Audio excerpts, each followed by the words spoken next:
In the previous episode, we witnessed how the Avengers are no match to the Ashen Combine, but Vision and Captain Marvel's encounter is yet to be revealed. And the Impossible City has finally let its presence felt. How will the story take fold? Inside the Ashen Combine's galactic starship, an apology resonates from the sentient city, foretelling their imminent demise. Sam verifies that the voice he and Black Panther heard belongs to the Impossible City. It confirms Captain America's question, and it reveals that its masters are engaged in a battle with the remaining Avengers on Earth. The sentient city commends the Earthbound Avengers, liking their bravery to that of Sam and T'Challa. However, it emphasizes that its masters are the Ashen Combine, renowned for their proficiency in destroying cities, an endeavor they excel at and derive their existence from. In the heart of Helsinki, Finland, Vision finds himself embroiled in a fierce battle against the monstrous henchmen of Meridian Diadem, a formidable member of the Ashen Combine. The android superhero confidently asserts that the villain's grotesque minions pose no real challenge to him. However, Meridian remains indifferent to Vision's bravado, showing no concern for minions' inadequacy compared to him. She callously remarks that although her henchmen may not be a match for Vision, they would willingly sacrifice themselves for her cause. With a smug demeanor, she taunts Vision, asking if he can fathom such unwavering devotion as she hovers in the air. As Vision effortlessly dispatches the villain's henchmen, he discerns in them the role he originally intended to play. A subservient entity he vehemently rejected.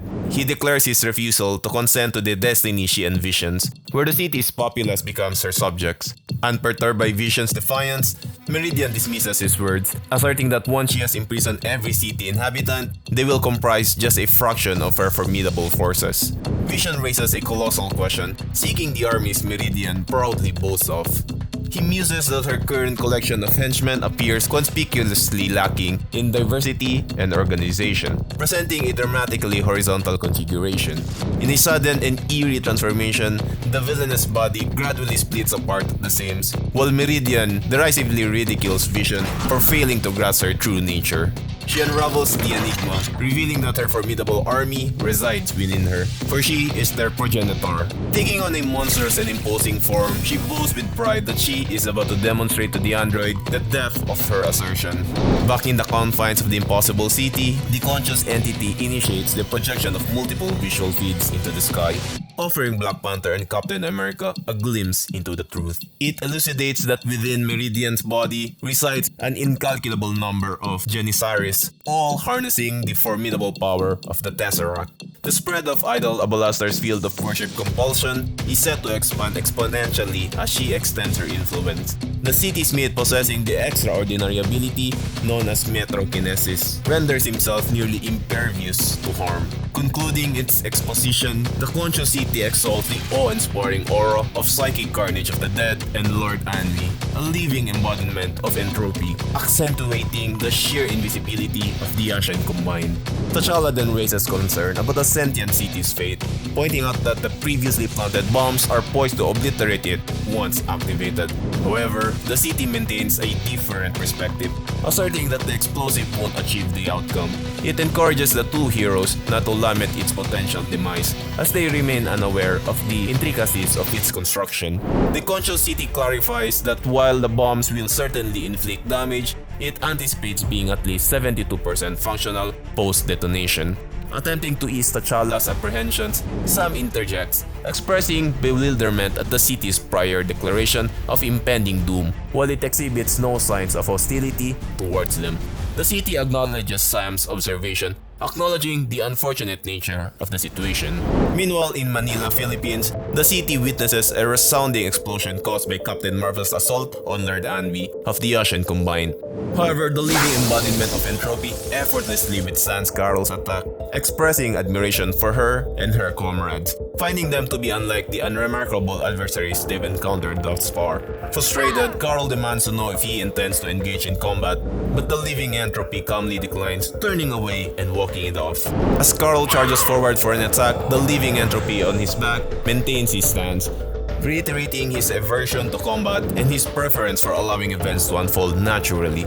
Mysteriously, Carol suddenly tumbles to the ground, her assault abruptly cancelled. Carol glares at Lord Anwi, clearly irritated, while the living entropy continues expounding his philosophy.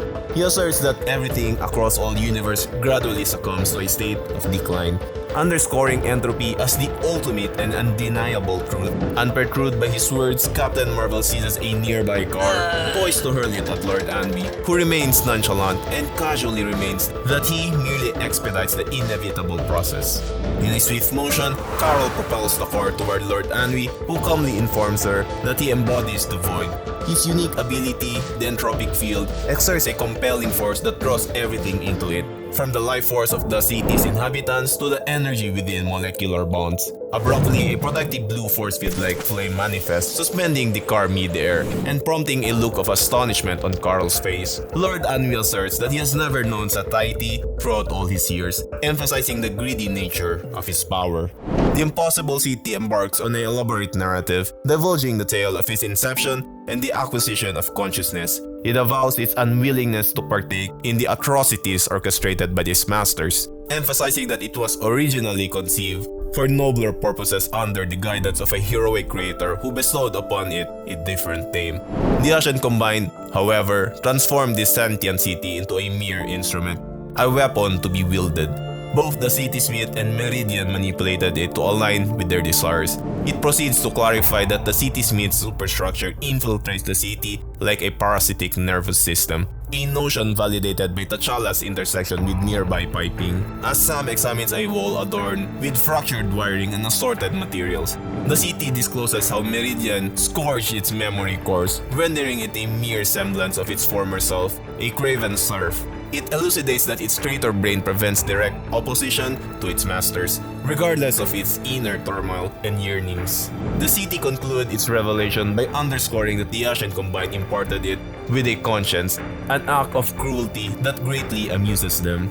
With a heavy heart, the conscious city conveys its plight as a subservient entity to monstrous monsters and acknowledges the gravity of the situation. T'Challa employs his Kimoyo beads to delve into the invasive superstructure within the Impossible City. Continuing its discourse, the city laments that if it possessed a physical form, it would weep profusely, its tears forming an ocean that could drown its countenance. It then possesses a profound ethical dilemma, questioning the guilt of one who has caused the deaths of millions, even under duress. Sam endeavors to console the sentient city, assuring it that they share a common goal of thwarting the Ashen Combined.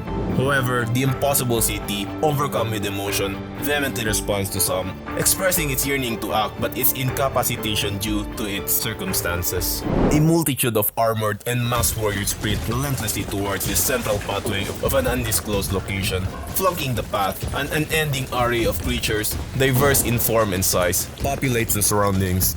Inside, the communication system broadcasts audio, issuing commands for battalions to prepare for deployment, with their sights set on a synthetic pipe as the target. An enigmatic portal, serving as an exit, comes into view at the far end of the pathway. Meanwhile, the communication system details the target's capabilities and issues a relentless directive to the warriors: kill for mother. This taunting command is repeated as they pass through the Tesseract Forge portal within the gaping body of Diadem. A vast horde of warriors converges upon Vision, their sheer numbers overwhelming the android hero as he struggles to break free. Amidst this onslaught, Diadem taunts Vision, inquiring whether he can perceive the depth of their devotion towards her, how they are engineered to adore her and prioritize order and control above all else. She boldly proclaims that organic life represents chaos, necessitating a firm hand to impose correction. As Vision makes a desperate attempt to extricate himself, he confronts Diadem, questioning the identity of the creator responsible for her monstrous form. However, just as he seems to gain a momentary advantage, a pair of robotic serpents ensnares him, trapping the confused hero and delivering a series of painful electrical shocks. Emerging from the portal within Diadem's gaping form, the robotic snakes divulge their origin, asserting that she has assembled her children from countless worlds, including her extensive armory. Diadem's unique skill, density manipulation, enables her to achieve the improbable feat of housing an infinite array of objects within her Tesseract-powered subspace. Drawing the android hero nearer to her, she expresses a sinister curiosity about the possibilities that Vision's programming might offer. She mocks him, teasingly pondering what kind of monstrous creature she would fashion from his technological essence. Carol focuses on the rescue and safety of the people in Manila. She swiftly transforms some of the city's residents to the nearby Quezon City, where authorities can attend to those affected by Lord Anwi's abilities. Returning to Manila, she contacts the Avengers, urgently requesting their support. In Manila, yet another citizen succumbs to unconsciousness under Lord Anwi's influence, remaining unresponsive. Lord Anwi, nonchalantly seated on a bench, explains his choice of Manila, appreciating its inhabitants' beauty and sheer number. Turning his attention back to Carol, who is in the process of aiding the fallen individual, he remarks that she is the most captivating being he has encountered in quite some time. Intrigued by Carol's inquiry about his disorders and acknowledging her inability to harm him, the living entropy Lord Anwi reflects on the rarity of anyone posing such a question to him. He explains that he has grown numb and impervious to the impact of anything, and as a result, everything has become dull and uninteresting. Lord Anwi reveals that the only semblance of significance in his existence lies in stealing the hearts of those who can feel them, transforming them into silent monuments. He confesses that what he truly longs for is to experience something, to break free from his desensitized state.